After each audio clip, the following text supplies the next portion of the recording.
పోవడం వల్ల ఏంటంటే అది చాలా ఫోర్స్గా వాటర్ వచ్చేయడం వల్ల లోపలికి కంఫర్ట్ కానీ మనం వేసిన లిక్విడ్ కానీ డిటర్జెంట్ లిక్విడ్ కానీ తీసుకుంటాయి.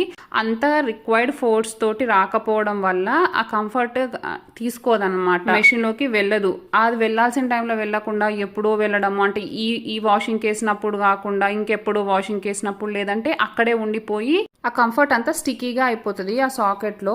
సో ఇప్పుడు ఈ ప్రాబ్లమ్ సాల్వ్ చేయాలంటే ఏం చేయాలంటే, సో వెనక వాటర్ ఇన్లెట్ ఉంటుంది కదా, ఇప్పుడు నేను తీసి చూపించాను చూసారు, జస్ట్ స్క్రూ ఎట్లా ఓపెన్ చేస్తాం అట్లా ఓపెన్ చేసేసి ఒక స్క్రూ డ్రైవర్ తోటి అక్కడ మెష్ ఒకటి ఉంటుంది సేమ్ లైక్ మన ట్యాప్ వాటర్కి ఎట్లా మెష్ పెడతామో డర్ట్ అంతా కలెక్ట్ అవ్వడానికి, సో అట్లాంటిదే ఇప్పుడు చూస్తున్నారు కదా బ్లూ కలర్ది. జస్ట్ దాన్ని ఇట్లా పైకి పుష్ చేస్తే వచ్చేస్తుంది, ఎఫర్ట్లెస్గానే వచ్చేస్తుంది. దాన్ని తీసేసి జస్ట్ నార్మల్ వాటర్ తోటి వాష్ చేసేసుకోవడమే. ఏదైనా ఇంకా ఎక్కువ డర్ట్ అనిపిస్తే ఓల్డ్ టూత్ బ్రష్ ఉంటుంది కదా దాంతో క్లీన్ చేసుకుని నేను